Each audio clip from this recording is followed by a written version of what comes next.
I will not die alone. Waiting at home, that attack, God go forgive me. I've been nurse before. HIV now I can't stop. I go hospital, now HIV now I get. So I no get money treat. I can't come on my blood, they put for the zobo, and they sell out for many people. I don't dey do am for 6 months now. I dey use injection, they come out for my vein. I no happy, but I still happy say I no go die alone. You may have come across this clip on the internet or have read this on the news, but this is enough to leave one pondering as to how far stigmatization and discrimination pushes a person. A case study is the stigma attached to a person living with HIV and AIDS. Over the years, stigmatization and discrimination have remained a huge factor fueling the HIV and AIDS epidemic here in Nigeria. According to UNAIDS, it is indeed one of the major barriers that prevents people from disclosing their HIV status, hinders some from taking up preventive and treatment services, thus mitigating against the HIV and AIDS response in the country. In the course of my work, there are several barriers that I've noticed that PLHIVs, that's people living with HIV, have had, which is hindering their access to quality care and treatment in the state. One of such barriers is stigma and discrimination.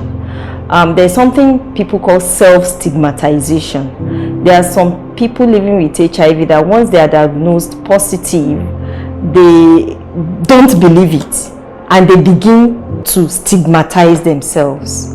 And that also means that they do not seek adequate help to be able to access the necessary care and treatment, which is supposed to help prolong life and enable them live long quality lives.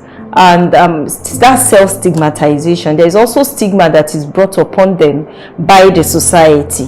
There's also stigma. People stigmatize against them, probably even the healthcare workers. And I've also heard about some employers that are also stigmatizing people living with HIV in the state. Because of this knowledge or this common perception in the community, it makes people not want to access services because of fear of maybe loss of their jobs or ostracization by their communities.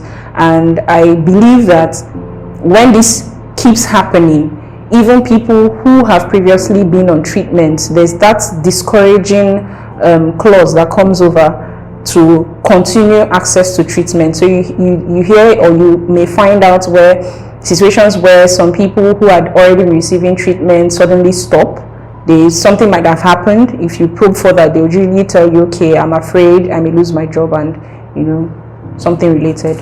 Generally, people believe that having HIV is a result of people's carelessness or wayward living, and because of that, it's now trigger discrimination, because discrimination is the response to this belief, this perception you have towards this group of persons. So now, if we continue to have a wrong belief and attitude towards people living with HIV, it will trigger a reaction which might not be favorable. What comes in different forms affects the emotional well-being and mental health of people living with HIV. Most persons living with HIV often internalize the stigma they experience and begin to develop a negative self-image. Some may fear that they will be discriminated against or judged negatively if their HIV status is revealed. When I was tested positive, I was told to bring an elbow and gloves for my delivery. On getting there, the nurses did not give me more attention. I had to deliver my baby on top of a bed, on top of the hospital bed, and not in the labor room, because I was not given attention.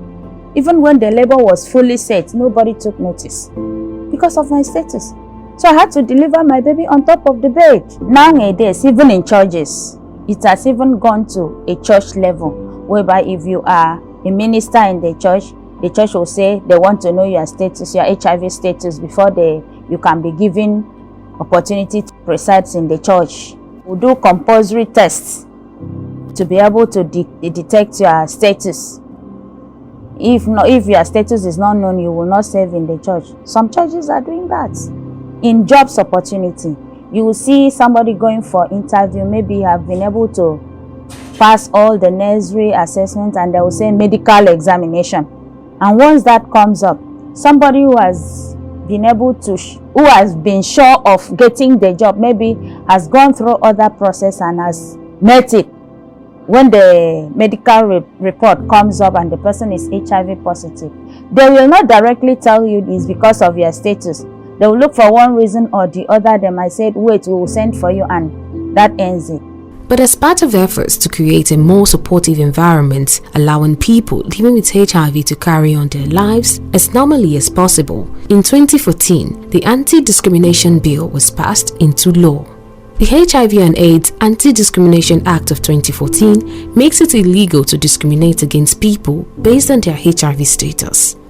With high hopes, it prohibits any employer, individual, or organization from requiring a person to take an HIV test as a precondition for employment or access to services. The idea behind the bill is based on how to end stigma and discrimination around HIV/AIDS. And this is because a lot of people are so afraid. They don't fully understand what HIV/AIDS is about. And so there's a lot of fear about it, like people fear snakes unnecessarily. Even though they're not as harmful, they're not as harmful as people suppose that they are. And so it's been understood that the pandemic itself, its seriousness, its prevalence, is fired by this stigma and discrimination. Because of stigma and discrimination, people are unwilling to come forward and test and receive antiretroviral therapy and other care. So, first of all, what the bill seeks to achieve is to stop stigma and discrimination in the family, in the workplace, in public spaces, in terms of having access even to public utilities, facilities, including hospitals, schools, workplaces, and any other place where people gather. So what it seeks to do is to stop people from discrimination, because stigmatization is the basis of discrimination. They put a stamp on you so that they can say that you are different from other people. That stamping is stigma. The discrimination is the injustice, the inequality, the shutting out that happens. So what this bill seeks to do is to stop all of that from happening in everywhere two or more people gather. That is the primary reason. Because if there is something that will protect those who are living with HIV, other people will come out and get tested. The good news is that the drugs that are there, even though HIV does not have a cure, the drugs that are there now are very potent, that you will live your normal life if you're on that drug. And once you start taking that drug, the viral load drops, so that the risk of you passing on this virus to others is drastically reduced. There are so many things, even with the PrEP, that we do, to help those who are at high risk, reduce the risk of passing on or contracting this HIV. It's very effective. Now, if, like I said before, the people themselves feel that they are not protected, you know what it means? Your source of income could be affected by just letting somebody know that you are HIV positive. Now, not only that, even in the health sector, in the health facilities, there are some people who are careless with people's file. You see somebody coming, look at this person. This man that is coming now is HIV positive. And before you know it, they make that place unfavorable for that person to come next time. But if they know that if they get involved in such things, they will be punished for it, people will be mindful of their activities. Because contracting HIV is not a criminal thing. It's not a criminal thing. There are a lot of things that can be done to protect it. And there are a lot of people who are even living with the virus. You understand? It does not stop you from getting to the heights that you intend to get to in life, in your career, and in your profession. Unfortunately, a law that was enacted to stop this discrimination is yet to be implemented and domesticated by some states, making it dormant as if it doesn't even exist. It is indeed worrisome that an act which was enacted 8 years ago by the previous administration under the leadership of Goodluck Jonathan to discourage discrimination against persons living with HIV and AIDS, particularly at workplaces, health facilities or religious centers, have witnessed many people losing their jobs, marriages dissolved because of their HIV status, while majority of persons avoiding HIV tests mainly because of the social stigma attached to it. Well, as one would expect, the aspects of the bill include it includes what to do when you're testing someone for HIV, the sort of protocols that you need to follow. The person needs to be counseled, and then the person needs to be told what, as part of that counseling, you have to be told what HIV/AIDS actually is, different from the myths you've been carrying around. For example, that you cannot be infected because you consult with a person that is positive, or you embrace them, or you play with them, or you're in the same class with them, or you sleep on the same bed with them without having intercourse, or you eat with them. Okay? So people have to understand that HIV is not, that sort of thing that you catch in the air, something that you catch by being close to someone. And that is one of the things that the counselor tester has to do, before testing. And that's part of the law. It also states that you should not, it is unethical for you to reveal the status, the HIV status of a person without their consent. And it provides 3 months imprisonment for that kind of disclosure, or 100,000 naira in fines. More than that, it provides that even when you're going to take an insurance, okay, the insurance company does not have to provide, or should not provide, a category called HIV. In other words, it shouldn't force you to disclose that you are positive as a means of determining how long you are going to live. Okay? In other words, the insurance company should provide a level playing field for everyone. However, if you want to go further, to earn, to be insured up to a certain high level, obviously, because it is health related, you have to demonstrate that maybe you have tuberculosis, you have hepatitis B, you have diabetes, and any other condition including HIV. Of course, the law is presuming that all of these are all health conditions, that can impinge or affect your longevity. It's also wrong for you to deliberately, after knowing your status as being HIV positive, to go ahead and infect other people, and that's also punishable with terms of imprisonment or fines. But is the situation any better here in Akwa Ibom State? According to UNAIDS and the National Agency for the Control of AIDS, there are about 1.9 million people living with HIV in Nigeria, and out of that figure, Akwa Ibom State ranks the highest with a prevalence rate of 5.5%. But yet, Akwa Ibom State is amongst the few states in the country that is yet to implement the Anti-Discrimination Law of 2014. We've come a long way in the state. As we all know, as a result of the 2018 NICE findings, Akwa Ibom has the highest HIV prevalence in the state, and that galvanized a lot of resources from partners, from key stakeholders coming into the state to implement the HIV surge response, trying their best to bring down the epidemic. One of such that we really need is having the Anti-Stigma and Discrimination law in the state. That's supposed to be a first step, and the second step will now be enforcing the law and implementing the content of the law.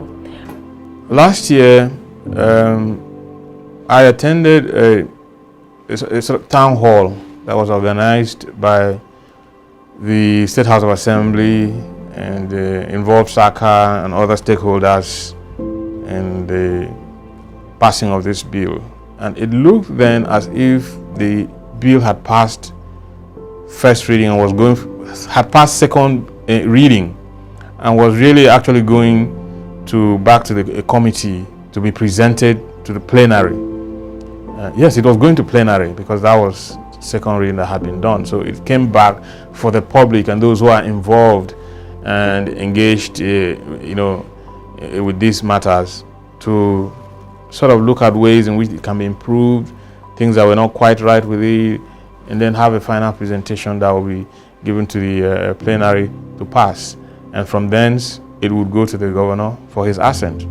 So I'm actually surprised, really surprised that more than 1 year after that, the bill has not been passed and the governor has not assented to it. I remember the anti-stigma law or bill went the first time, failed on the road. We were unable to put it up. This second time, we have gone as far as processing everything, and the bill has moved to the table of the governor since 2021 September. Is on top of the governor's table to assent.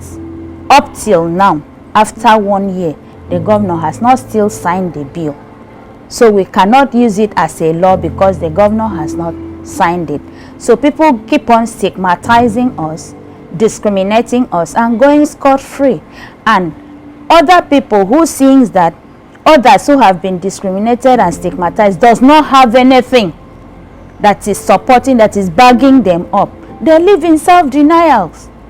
And we are here trying to preach epidemic control when 80% of people living with HIV are living in self-denials.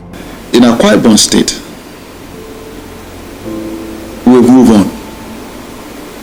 This, for the first time, we've had that bill get to the level where we've done public hearing, and then the House of Assembly has passed it into law. It's a good effort. What is now left is for our governor to put to assent to that bill. But you know that, look, for every bill to be assented to by any chief executive, there are other things they need to consider.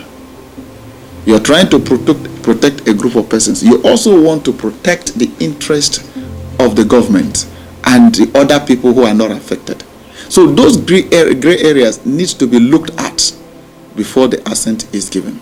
Aside liberating persons living with HIV from the psychological trauma and pains they experience due to some inhumane treatment by fellow citizens, the bill, if passed, will make a huge impact in addressing the numerous inequalities which are holding back progress in ending AIDS. The anti-stigma bill is going to make a monumental change in the course of the program implementation, as you know, in the future, because it's going to help to it's going to empower patients or clients in that regard in the sense that they are going to have or take charge of their own healthcare and their own treatment by being able to seek services without fear of discrimination or stigmatization from the community, the places where they work, and they're going to be able to take charge of their health going forward.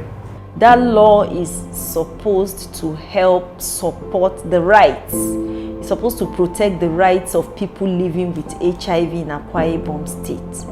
It's supposed to protect them from stigma. It's supposed to protect them from discrimination, either within themselves or from other people around them.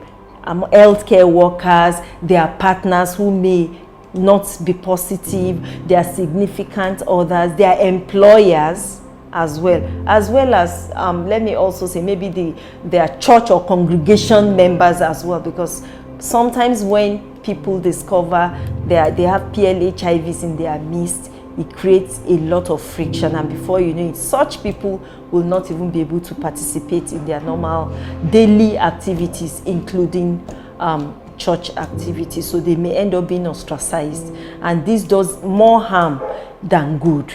If the governor just assents that bill and we start putting people on courts and we got a justice verdict, don't you think others will say, okay, it happened to me, so since this person has been able to get her justice, let me speak up? And by the time they speak up, they will all be able to live above self-stigma. Thereby can face somebody and say, I'm HIV positive, knowing that you will not stigmatize me, knowing that you will not do anything to me, you will not take my rights because of my status. So my dear, let us think about this. How did you feel it will happen? People will speak up and we will be able to control this epidemic, because by then we will be having access to good work. Nobody will stigmatize you. Nobody will tell you go for voluntary tests and say you cannot do the job because of your health and all that. So it will go a long way to put food on women's table, because we are the people that are suffering the stigma the most. But as the world joined hands to commemorate this year's World AIDS Day with the theme Equalize, it is a strong call to action to tackle the inequalities that perpetuate the AIDS pandemic by increasing availability, quality and sustainability of services for HIV treatment, testing and prevention for all, irrespective of their status, while also reforming laws, policies and practices like the Anti-Discrimination Law of 2014 to tackle the stigma and exclusion faced by people living with HIV and AIDS, and also key and marginalized population, so that everyone is shown respect and is welcomed.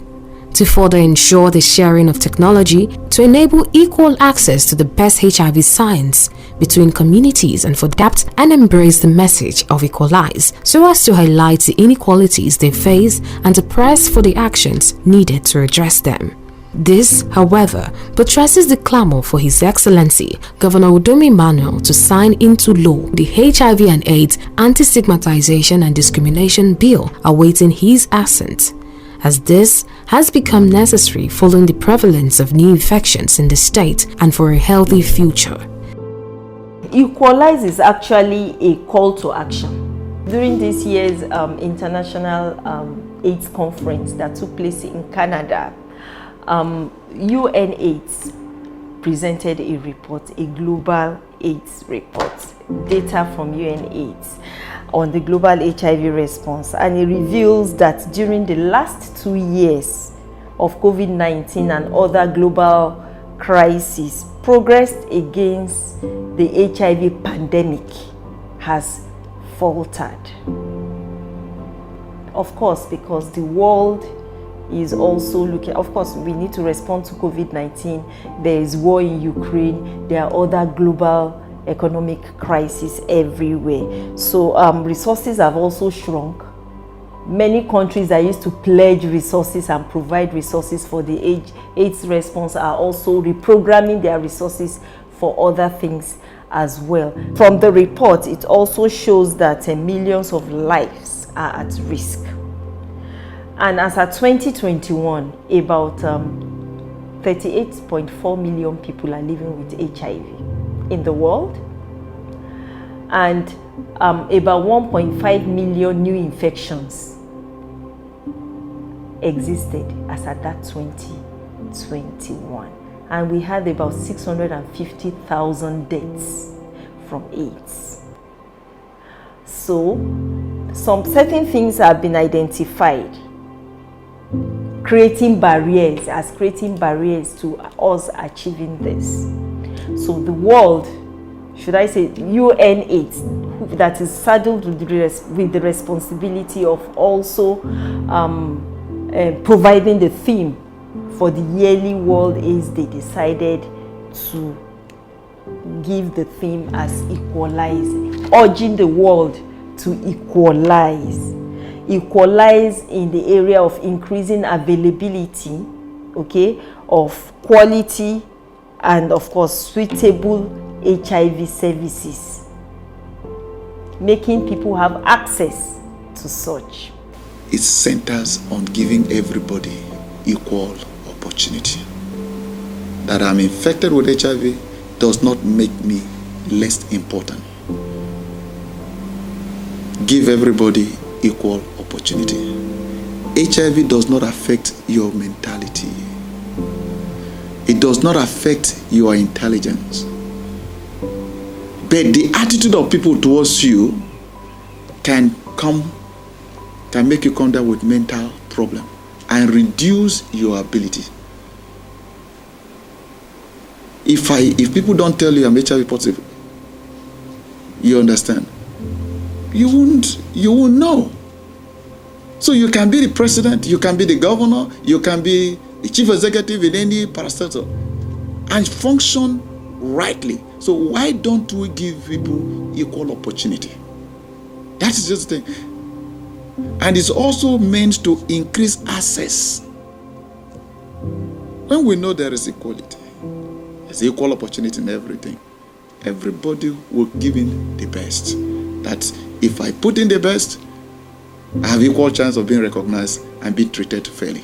I think the message we would want people to go away with is that, just as we've been saying, this epidemic can be controlled, it can be maintained, and we actually want to eliminate further transmission from people who are already infected, to people who are not infected. We also want the quality of life of people who are already infected to be positively impacted, in the sense that they have a good quality of life and they're able to do every other thing that an uninfected person will be able to do without limitations. To keep everyone safe and to protect everyone's health, we need to equalize. We need to wipe out the economic, social, and legal inequalities around HIV and AIDS, as this remains a huge stumbling block in a bid to achieve the goal of ending AIDS as a global health threat by 2030.